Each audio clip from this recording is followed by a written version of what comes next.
I knew that was coming, but I liked it. I liked it. I liked it. What's up, everybody? Welcome back to another episode of Comfort and Chaos with me, your host, and of course, my main man, Will. How you doing, man? Pew, pew. I'm great, man. Good. Wonderful. Pew, pew. I'm still rocking some beer tonight. Here, Another night, more Lone Star. beers. Yeah. They go down nice and Yeah. smooth and easy, guys. If you haven't already tried it, comment down below if you guys have had a Lone Star. Let me know your thoughts, because I like Lone them. Star's all right, man. That's your good Texas classic. I'm still hot on that Breck Brewery. Hell yeah. Hey, get some Laughing Lab. Like, yeah, man. Hell yeah, well, guys. Right, like I'm drinking it out of the Alamo Beer Company glass that was acquired for me. I remember that night. You should have a few of those, actually. I do have a few of those. Yeah, that dilly was dilly. That was a fun night. That was a fun night. Either way, guys, hey, appreciate that. Thanks for tuning in. Hey, if you haven't already, hit that like button, hit the subscribe button, and don't forget, hit that notification button, because like we said in the past episode, we got a special live broadcast, special edition live broadcast of Election Day, brought to you here, Comfort and Chaos way. And it's going to be some shenanigans. It's going to be some fun, and we're just going to have a good time. And I hope you guys can make it. So please, if you haven't already, hit the subscribe button, hit that notification button. All right. Hit that one too, so you're reminded, because it's going to be a busy day. I'm sure all of us are going to be busy that day, but we will find a way. Ain't that right, Will? Yeah, man. Tag that like. Hit that little thumbs up button. Every time you hit that little thumbs up button, it helps us out. Helps us defeat the algorithm, gets us out to more people. Share that stuff, and speaking of sharing and caring, that thing right there, that flag behind old Gabe there, that amazing, beautiful American flag. My biceps look good. If you want one of those. Oh, they do look good. God damn, you've been getting them gains. Damn, yeah, you get the flag, you get the biceps. You want come some with gains. If you want to hit some gains, go over to that handcraftedveteran.etsy.com. Use that coupon code. Where's my discount? Get your 10% off any custom flag, right? For veterans, by veterans. Go get you one of them hotnesses as this Christmas season is coming. Yep. You want that amazing look in the house? Hit it up. Get that 10% off, right? Again, veterans helping veterans. It'll be amazing. Go get that. That's right, guys. And everything will be in the description down below. So don't hesitate. Don't wait. All right. Make a gift. Bring that smile to someone's face. All right. With some hand craftsmanship. Look at how cool that flag is. So cool. And the biceps come with it. So guys, get the flag. You're going to get the biceps too. I promise you, just mounting that sucker, you're going to get the biceps. It's going to be worth it. It is heavy. Okay, it is a heavy piece of wood. I swear, Will lives for these moments. He lives for these moments, guys. What did I tell you? Hey, did he get the script for this one before we go? Yes or no? Gosh, man, you guys, what did you do? I swear, I'm going to start implementing the DEI hires now. You better fire that team. Yeah, I know. Better fire that team. Anyways, guys, okay, no more wasting your time. All right, we got a real question here. This question it's brought to me almost all the time, especially when we talk about voting. You know, I get that question all the time, or that statement as a response literally every time. It's like, hey, does my vote even matter? Like, it doesn't matter who we vote for, who really runs the show. That's what matters, you know? And so that ultimate question, who really runs the show? And I said, hey, you know what? I found this video. I came across this video. A former CIA operative, retired, by the name of Andrew Bustamante. Some of you guys may know him. If you haven't already, check up his YouTube channel. He's got a lot of good content. He has a show called The Everyday Spy and a website as well.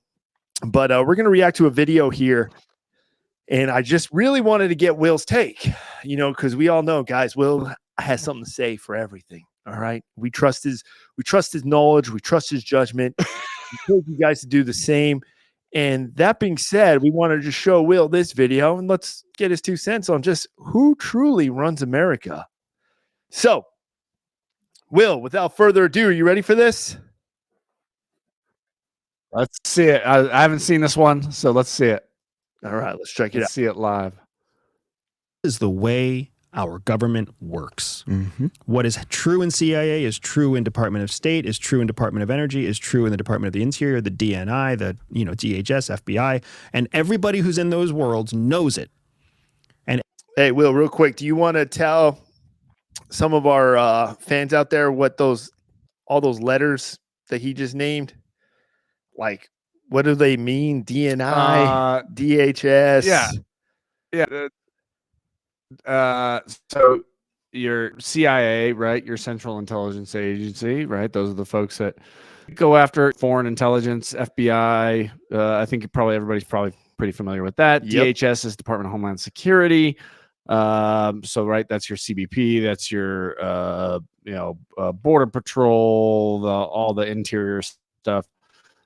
Coast Guard now I think falls under them. And then right, DOE, Department of Energy.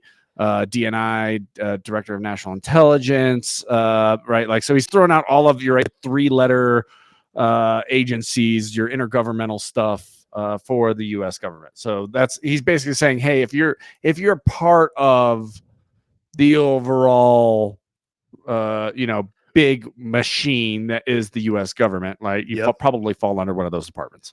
Okay, there you go, team. Now you had it. And everybody who's not in those worlds thinks that somehow we promote from within based on meritorious service and outstanding accomplishment and outstanding achievement, and that the American government gets this reputation in movies and books that somehow these organizations are super elite. Right. We are not. The most talented people leave or get forced out because the only way that you climb to the top is by becoming a company person, by acknowledging and accepting and being grandfathered and godfathered. It's not based on your meritorious service. It's not based on what you accomplish. It's based on who you know and the politics within each building and your ability to work within those politics. And this is a fantastic example of... Real quick, Will, what are your thoughts on that? And then if you can kind of give an understanding to some of the fans out there, like break it down. Yeah, I mean, and yes, what he's saying is very accurate, at least to a strong degree. And so I've had the pleasure of working in a lot of unique positions. I've worked over at the agency, over at the CIA. I've worked at other organizations, with them. And what he's saying is fairly accurate. And we see this a lot in the military as well. As you continue to climb, and you should probably not say anything about this, but as you continue to climb, because you're still climbing, right, it gets more and more and more political.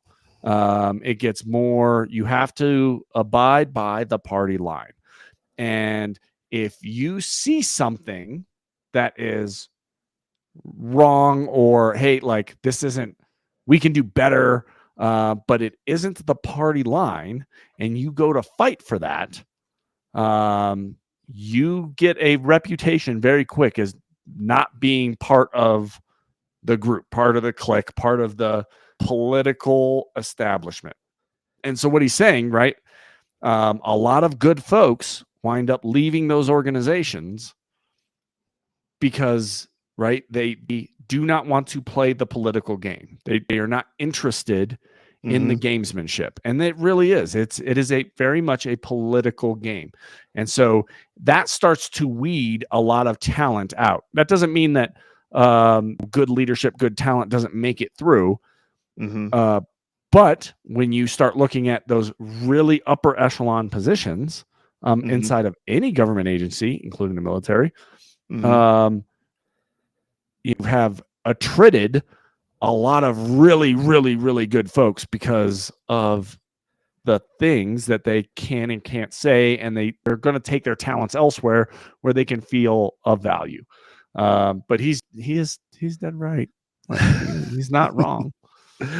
Well, that's good to hear in a way. But let's see. Let's go onward here. The director of CIA, when the leadership of that role fired a recognized expert that could actually move the dial to benefit American national security interests, but out of personal spite, sent her somewhere else. There's a famous quote by Gamal Abdel Nasser, the president of Egypt. I actually printed it and I had it hanging at my desk. And I was able to verify that he actually said this. It's not apocryphal. He said, "The thing about you Americans is you never make clear-cut, stupid decisions. You always make complicated, stupid decisions, which makes us wonder if there is something to them which we are missing." Right. And it's because these are the people making the stupid decisions. So and that's a great quote, because you also have to look at it through the eyes of Arab culture. What do you think of that, dude? What do you think of that quote? Yeah, it's fair. What's that famous? I'm gonna butcher it a little bit, but I think it was the Russians that said it, right? Like, we could look at American doctrine, but you guys won't fucking follow it as soon as like shit goes wrong anyway. So like, that's the most dangerous thing about the Americans is they won't even fucking follow their own doctrine, right? For the military side of it. But he's right. Especially, I would say, I don't know, man. You probably can go back in history and find a lot of the same examples of just the dumb fucking things that we've done, right? Like over and over and over again, and the dumbass decisions that our politicians and senior folks within the government have just made. I mean, you just look at Iraq to be probably one of the last ones, right? The pull out of Afghanistan, like. What the fuck? Like, are you serious? It's like the withdrawal from Vietnam all over again. I mean, it's just, if not worse, just dumpster fire decisions politically, for national security, policy wise, right? We cannot get out of our own way. So yeah, he's making some great points. So far, you're in agreement, huh? So far, so good. Yeah. Okay, let's see what else. Arabic culture, whether it's Khaliji or otherwise, is so calculated and so careful that there's an intent and a purpose behind everything, right? They're very, these are people who had to survive in the desert. So they're somehow both hospitable and ruthless. There's a level of patience, and then there's a point where you cross that line of patience. And they never show you, like they're expert negotiators, because they never show what they're actually thinking. When they see us through their eyes, they think that we must also be expert negotiators, experts at hiding something. And when we do these nonsensical things that seem stupid, they think it's just so smart they can't figure it out. Yes. Yeah. When it's really just stupid. It's just stupid. I remember when Saddam Hussein began pulling out of Kuwait. George H.W. Bush said the clock is ticking. February 2nd, we're going to start bombing. And then on the 1st, Saddam started withdrawing from Kuwait. I remember Yasser Arafat giving a press conference and just saying, "Genius. Genius." Because he figured he can't be actually withdrawing, right? There has to be some incredibly deep military strategy here. No, he was just withdrawing. Yeah. I think China may have figured it out that we're just fucking stupid sometimes. Good point. Right? Because as soon as we left Afghanistan, they swept right into Afghanistan and started signing deals and everything else. So it's not like they thought there was some kind of long-term strategic play there. They were like, oh, nope, America's just leaving behind half a pie, and we're going to go eat the shit out of that pie. That's right. Right? Whereas everybody else is looking at it like, there's something wrong with that pie. They poisoned it or something. That's right. There's no way they're leaving it. Yeah. It's true. What do you It's think? true. Yeah, I mean, they bring up some very interesting cultural stuff. Not just the Arab side, but they started to touch on it towards the end there with the Chinese, right? Like Mhm. the Chinese are playing the long game, right? They are thinking not, hey, where are we going to be in 5 years? They're thinking 30 years. Yeah. Look at Belt Road. You look at the stuff that they're doing throughout the Middle East and into Africa. Right, they're playing very long game, and then like we can't get our shit together to even continue to do counterterrorism ops in Niger. Like, we're getting thrown out of that country. And what happens when we leave, right? Like the Russians are there the next day, like the Chinese are swooping in. Yeah, I mean, I don't know if it really speaks to like this Illuminati that's running things, right? Like, But you would agree. I mean, from my takeaway, what they're saying is basically they're not really like if you're looking for like a person who's running the show, you're not really going to get that. It's like there's a political party, or it's basically the party, the idea. I mean, that's just the way it. At least that was my takeaway. Sure. It's not just one person; it's an idea. And if you're not on board with the idea, since we're in control right now, we're just going to get you out, and we're going to find somebody who is. oh yeah, I mean, and it's definitely like that within the senior levels of the government. You know, if you've spent any time in the DC area, it is a cesspool. It is a swamp of people who long term Doesn't matter what party. no. And I think that was in a large part of one of the reasons why a lot of folks, especially within the establishment, really disliked Trump.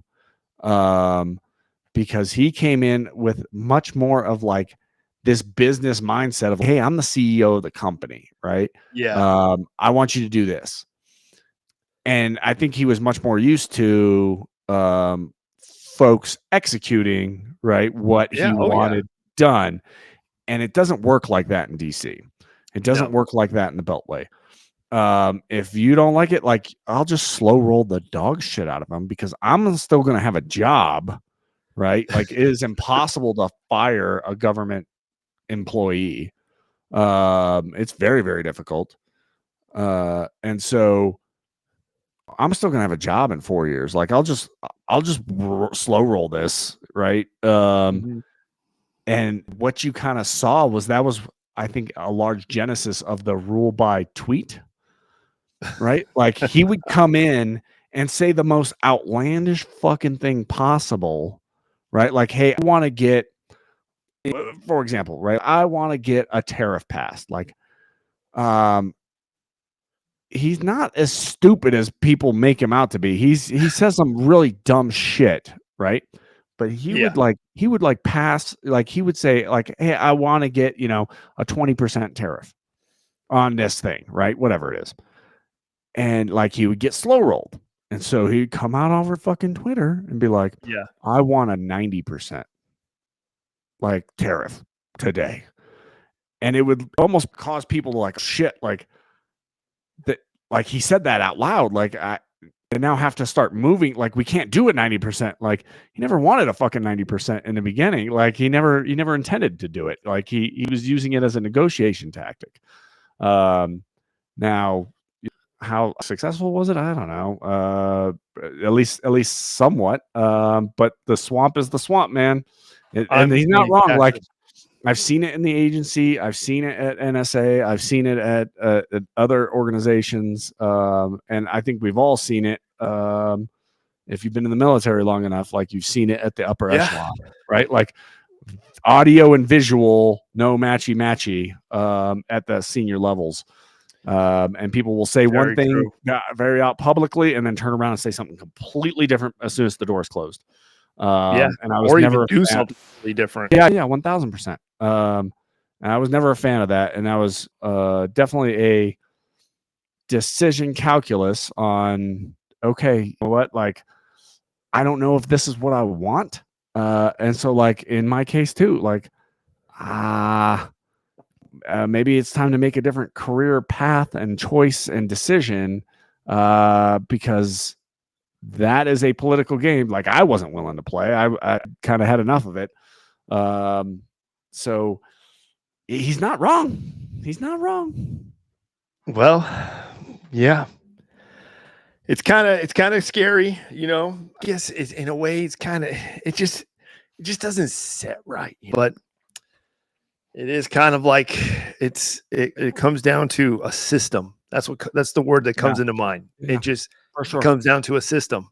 For sure. And depending on who's in charge, the system will either be like this or it's going to be like this. Either way, the system is in charge, you know? Yeah. So yeah, for sure. It's just one of those deals, I guess. Either way, team, comment down below. Let me know your thoughts. Who do you think truly runs this country? I would like to hear your guys' thoughts. Comment down below. If you got some crazy, way out there conspiracy theories, hey, I like those. I like reading about those. By all means, put them in the comment box. I want to check them out. You know, I'm sure we'll love to break them down, you know, and have that conversation as well. So it'll be good. It'll be good. So I appreciate that. And if you haven't already, guys, hit that like button, hit the subscribe button, and we're going to go ahead and wrap things up here. You know, and we'll definitely see you guys on the next episode. And remember, election night, live stream here, same channel. I would say same bat time, but yeah, we don't know how that day's going to go. We just don't know. You know, we don't know. But bring your Lone Stars. I know I'll have mine. And some Buffalo Trace. Will, do you got any last words for the team? I just want some of that sweet Andrew Bustamante hair. Like, God, that dude. Did you see that? Did you see those luscious locks? Glorious. Man, how did that? What did he did for the CIA? Jeez. Dude, yeah, it just looks like he's got fucking SEAL team hair. Fucking nerd. Gosh, man. Seriously, dude. Man, you should be working for Herbal Essence or something right now. Make some money on the side. Definitely. Oh, well. All right, guys, that'll do it for us tonight. I'll see you on the next one, team. Out.